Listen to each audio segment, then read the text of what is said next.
Prostate cancer biopsy കഴിയുമ്പോഴാണ് നമ്മൾ diagnose ചെയ്യുന്നത്. ഈ ഡയഗ്നോസിസ് ആയി കഴിയുമ്പോൾ ഈ ബയോപ്സി റിപ്പോർട്ട് നോക്കിക്കഴിഞ്ഞാൽ പേഷ്യൻസിന് സ്ഥിരമായിട്ട് കാണുന്ന ഒരു വാക്കാണ് ഗ്ലീസൺ സ്കോർ. അപ്പോൾ ഈ ഗ്ലീസൺ സ്കോർ എന്താണെന്നുള്ളത് നോക്കാം. ഇപ്പോൾ നമ്മുടെ ഈ പ്രോസ്റ്റേറ്റ് ഗ്ലാൻഡിൻ്റെ അകത്തുള്ള ഈ ക്യാൻസർ വന്നു കഴിയുമ്പോൾ നമ്മളത് ഈ ക്യാൻസറിൻ്റെ സെൽസ് എങ്ങനെയാണ് അറേഞ്ച്ഡ് എന്നുള്ളത് എന്ന് വെച്ചാൽ ഗ്ലാൻഡ് ആയിട്ടാണോ, അതിന് ഡിഫറൻഷിയേറ്റഡ് ആണോ, അൺഡിഫറൻഷിയേറ്റഡ് ആണോ, അങ്ങനെയൊക്കെ വെച്ചുകൊണ്ട് നമ്മളൊരു സ്കോർ കൊടുക്കും ഈ നമ്മൾ അതിൻ്റെ ഒരു സെൽസിലെ അറേഞ്ച്മെൻറ്റിന്. അപ്പം സ്കോർ നമ്മൾ ക്യാൻസറിൻ്റെ ഇതിൽ വെച്ച് നോക്കുമ്പം നമ്മൾ ഒരു 2 ഭാഗത്തായിട്ടാണ് നോക്കുന്നത്. അത്രയും നമ്മൾ ഡീറ്റെയിൽ ആയിട്ട് പോകേണ്ട കാര്യമില്ല. എനിവേസ് ഇത്രയും പറഞ്ഞു വരുമ്പോൾ നമുക്ക് 2 ഭാഗത്തായിട്ടാണ് നോക്കുന്നത്. അപ്പം 2 സ്കോറും കൂടെ ആഡ് ചെയ്ത് കഴിയുമ്പം ഒരു ടോട്ടൽ ഗ്ലീസൺ സം എന്ന് പറയും. ഈ ഗ്ലീസൺ സം കിട്ടിക്കഴിയും അത് വെച്ചുകൊണ്ടാണ് നമ്മൾ ഈ ക്യാൻസറിൻ്റെ ട്രീറ്റ്മെൻറ്റിനെ നമ്മൾ എന്ത് ചെയ്യണം എന്നുള്ളത് തീരുമാനിക്കാൻ പോകും. അപ്പം ഏറ്റവും ഫസ്റ്റ് നമ്മൾ അറിയേണ്ട കാര്യം വെച്ചാൽ ഈ ഗ്ലീസൺ സ്കോർ 6 എന്നാണ് തുടങ്ങുന്നത്. 6 തൊട്ട് 10 വരെയായി. നമുക്ക് ഏറ്റവും കോമൺ ആയിട്ട് വരുന്ന ഒരു തെറ്റിദ്ധാരണ ഇത് 1 തൊട്ട് 10 വരെ ആണെന്നുള്ളത്. കാരണം നമ്മൾ എല്ലാ കാര്യങ്ങളും ഒരു കാര്യം റേറ്റ് ചെയ്യാൻ പറ്റുന്ന 1 തൊട്ട് 10 വരെ അങ്ങനെയാണല്ലോ റേറ്റ് ചെയ്യുന്നത്. അങ്ങനെയല്ല, ഇത് 6 തുടങ്ങി 10 വരെ എത്തുന്ന ഒരു സ്കോറാണ്. 6 ക്യാൻസറിന്റെ തുടക്കം. 6 താഴെയുള്ളത് നമ്മൾ അങ്ങനെ ഒരു സ്കോറായിട്ട് പറയാറില്ല. കാരണം ക്യാൻസർ ഉള്ളവരിൽ നമ്മൾ ഈ സ്കോർ പറയാറുള്ളൂ. 6 താഴോട്ടുള്ളത് നോൺ ക്യാൻസറസ് എന്നാണ്. അപ്പം 6 തൊട്ട് 10 വരെയാണ് ഇതിൻ്റെ സ്കോർ വരുന്നത്.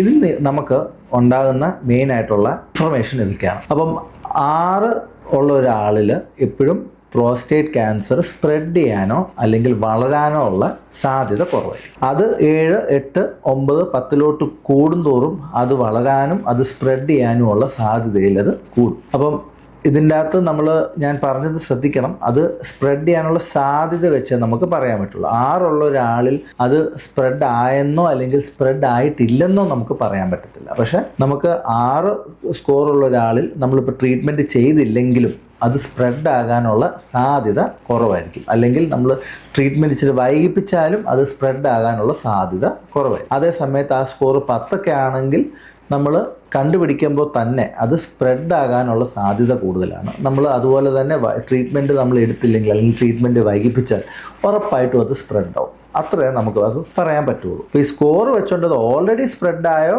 അല്ലെങ്കിൽ സ്പ്രെഡ് ആയിട്ടില്ലയോ എന്നുള്ളത് നമുക്ക് പറയാൻ പറ്റും. അതെപ്പോഴും നമ്മൾ PSA ലെവലും അതുപോലെ തന്നെ നമ്മൾ PET-CT എടുത്തിട്ടായിരിക്കും നമ്മൾ പറയാം. പിന്നെ രണ്ടാമത് നമ്മൾക്ക് ഈ ഒരു ഇതിന് കിട്ടുന്നത് നമുക്ക് ട്രീറ്റ്മെന്റിനെ പറ്റിയാണ്. ഈ PSA സ്കോർ, PSAയുടെ ലെവല്, അതുപോലെ തന്നെ ഗ്ലീസൺ സ്കോർ ഒക്കെ വെച്ചുകൊണ്ടാണ് നമ്മളിതിന് ട്രീറ്റ്മെന്റിന് വേണ്ടി എന്ത് ചെയ്യണം എന്നുള്ളതിനും തീരുമാനിക്കും. ഇപ്പോൾ ഗ്ലീസൺ സ്കോർ കുറവുള്ളത് ഞാൻ നേരത്തെ പറഞ്ഞ പോലെ ഇത് സ്പ്രെഡ് ആകാനും അതുപോലെ വളരാനുള്ള സാധ്യത കുറവാണ്. അപ്പോൾ ഗ്ലീസൺ സ്കോർ 6 ഒക്കെ ഉള്ള ആളിൽ വേണമെങ്കിൽ നമുക്ക് ട്രീറ്റ്മെൻറ്റ് ഡിലേ ചെയ്യിപ്പിക്കാം. അതിനാണ് ആക്റ്റീവ് സർവൈലൻസ് എന്ന് പറയും. നമ്മൾ ആക്റ്റീവായിട്ട് ട്രീറ്റ്മെൻറ്റ് ഒന്നും ചെയ്യത്തില്ല. അങ്ങനെയുള്ള ആൾക്കാരിൽ നമ്മൾ വേണമെങ്കിൽ വെയിറ്റ് ചെയ്താൽ മതി. പ്രോസ്റ്റേറ്റ് ക്യാൻസർ വളരുന്നുണ്ടോ നമ്മൾ PSA ലെവലോ അല്ലെങ്കിൽ റിപ്പീറ്റഡ് ബയോപ്സികളോ ചെയ്തോ നമ്മൾ ചെക്ക് ചെയ്തുകൊണ്ടിരിക്കും. അപ്പം ഈ പ്രോസ്റ്റേറ്റ് ക്യാൻസർ വളരോ സ്പ്രെഡോ ചെയ്യുന്നതായിട്ട് കാണുകയാണെങ്കിൽ മാത്രം നമ്മൾ ട്രീറ്റ്മെൻറ്റിലോട്ട് പോവുക എന്നുള്ളതൊരു ഓപ്ഷനാണ്. അതിനാണ് നമ്മൾ ആക്റ്റീവ് സർവൈലൻസ് എന്ന് പറയുന്നത്. അതേസമയം നമ്മൾ ഈ PS ലെവൽ കൂടുതലുള്ള ആൾക്കാർ 8, 9, 10 പോകുമ്പോൾ അതിൻ്റെ അകത്ത് നമ്മൾ ട്രീറ്റ്മെൻറ്റ് ഇത് എങ്ങനെ അഫക്റ്റ് ചെയ്യുമെന്ന് പറഞ്ഞു കഴിഞ്ഞാൽ, നമ്മളിപ്പം ഈ പ്രോസ്റ്റേറ്റ് ക്യാൻസർ സ്പ്രെഡ് ആവാത്ത പ്രോസ്റ്റേറ്റ് ക്യാൻസർ ആണെങ്കിൽ, പ്രോസ്റ്റേറ്റ് ഗ്രന്ഥിക്കുള്ളിൽ മാത്രമേ ഉള്ളെങ്കിൽ നമ്മൾ പ്രോസ്റ്റേറ്റ് ഗ്രന്ഥി എടുത്തു കളയുന്ന ഒരു ഓപ്ഷൻ ഉണ്ട് നമുക്കിത് ട്രീറ്റ് ചെയ്യാൻ. പക്ഷേ ഈ പ്രോസ്റ്റേറ്റ് ഗ്രന്ഥിക്കകത്ത് മാത്രമേ നമ്മൾ ടെസ്റ്റുകളിൽ ഉള്ളതായിട്ട് കാണുന്നുള്ളെങ്കിലും ഗ്ലീസൺ സ്കോർ കൂടുതലാണെങ്കിൽ നമുക്ക് ഈ സർജറി കൊണ്ട് മാത്രം കംപ്ലീറ്റ് ആയിട്ടുള്ള ഒരു ക്യൂർ കിട്ടാനുള്ള സാധ്യത കുറച്ച് കുറവാണ്. എന്ന് വെച്ചാൽ ഒരൊറ്റ മൊഡാലിറ്റി ഒരു ടൈപ്പ് മാത്രം ട്രീറ്റ്മെന്റ് കൊണ്ട് ചിലപ്പോൾ കംപ്ലീറ്റ് ക്യൂർ കിട്ടും. അപ്പം ഹൈ ഗ്ലീസൺ സ്കോർ ഉള്ളവർക്ക് എപ്പോഴും പല തരത്തിലുള്ള ട്രീറ്റ്മെന്റ് നമ്മൾ ഒരുമിച്ച് ചെയ്താലായിരിക്കും മിക്കവാറും ക്യൂർ ഉണ്ടാകാനുള്ള സാധ്യത. ഈ ചിലപ്പോൾ പല ടൈപ്പ് ട്രീറ്റ്മെന്റ് ഒരുമിച്ച് എടുക്കേണ്ടി വരുന്നതിന്റെ ഒരു ആവശ്യകതയെ പറ്റി നമുക്ക് ഈ ഹൈ ഗ്ലീസൺ സ്കോർ വെച്ചുകൊണ്ട് നമുക്ക് പറയാം. ഈ ഗ്ലീസൺ സ്കോറിനെ പറ്റി ഉണ്ടാകുന്ന ഏറ്റവും കോമൺ ആയിട്ടുള്ള മിത്തുകൾ എന്ന് പറഞ്ഞു കഴിഞ്ഞാൽ, പലരും വിചാരിക്കുന്നത് ഇപ്പോൾ ഗ്ലീസൺ സ്കോർ 6 ആണ്.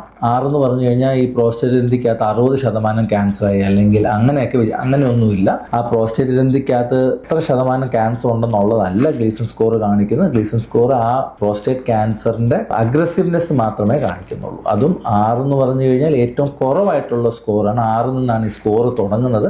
ഏറ്റവും കൂടുതലായിട്ടുള്ള സ്കോർ 10 ആണ്. രണ്ടാമത് അതുപോലെ ഞാൻ പറഞ്ഞ പോലെ തെറ്റിദ്ധാരണ, ഹയർ ആയിട്ടുള്ള ഗ്ലീസൺ സ്കോർ ഉണ്ടെന്ന് വെച്ചുകൊണ്ട് അത് അത് സ്പ്രെഡ് ആയി എന്നല്ല, സ്പ്രെഡ് ആകാനുള്ള സാധ്യത ഉണ്ടെന്നേ ഉള്ളൂ. അപ്പം ഈ ഗ്ലീസൺ സ്കോർ 10 ഉള്ള പ്രോസ്റ്റേറ്റ് ക്യാൻസറും ചിലപ്പോൾ പ്രോസ്റ്റേറ്റിന്റെ ഉള്ളിൽ മാത്രമായിരിക്കാം. അത് പക്ഷേ നമ്മൾ വെയിറ്റ് ചെയ്തുകൊണ്ടിരുന്നാൽ പുറത്തോട്ട് സ്പ്രെഡ് ആകും എന്നുള്ളതേ ഉള്ളൂ. അപ്പം നമ്മളത് പ്രോസ്റ്റേറ്റിന്റെ ക്യാൻസർ എപ്പം നമ്മൾ കണ്ടുപിടിക്കും എന്നുള്ളതനുസരിച്ചിരിക്കും ഇത് ഓൾറെഡി സ്പ്രെഡ് ആയോ ഇല്ലയോ എന്നുള്ളത്. ഇപ്പൊ ഗ്ലീസൺ സ്കോർ വെച്ചുകൊണ്ട് നമുക്ക് സ്പ്രെഡ് ആകാനുള്ള, നമ്മൾ വെയിറ്റ് ചെയ്താൽ അല്ലെങ്കിൽ സ്പ്രെഡ് ആകാനുള്ള സാധ്യതയെ നമുക്ക് പറയാൻ പറ്റുള്ളൂ. അത് കൂടുതലാണെന്ന് വെച്ച് 100% സ്പ്രെഡ് ആയെന്ന് നമുക്ക് ആർക്കും പറയാൻ പറ്റത്തില്ല. അതുപോലെ തന്നെ ഏറ്റവും വലിയൊരു പേഷ്യൻസിനുള്ള കൺഫ്യൂഷനാണ് ഗ്ലീസൺ സ്കോർ 7. ഗ്ലീസൺ സ്കോർ 7 രണ്ട് രീതിയിൽ വരാം. 3+4 വരാം, 4+3 വരാം. അപ്പം അത് രണ്ടും ഓൾമോസ്റ്റ് സെയിം ആണെങ്കിലും അത് രണ്ടും വ്യത്യാസമാണ്. 3+4 എപ്പോഴും കുറച്ചും കൂടെ ബെറ്റർ ആയിട്ടുള്ള അസുഖമാണ്. അതിൻ്റെ അകത്ത് മെജോറിറ്റിയും 3 ആണ്, കുറച്ച് കുറവാണ് 4. അങ്ങനെയുള്ളവരിൽ ഈ മോർ അഗ്രസീവ് ആയിട്ടുള്ള 4 പാർട്ട് കുറച്ചും കൂടെ കുറവാണ്. ലെസ് അഗ്രസീവ് ആയിട്ടുള്ള 3 ആണ് കുറച്ചുകൂടെ കുറവ്. അവരെ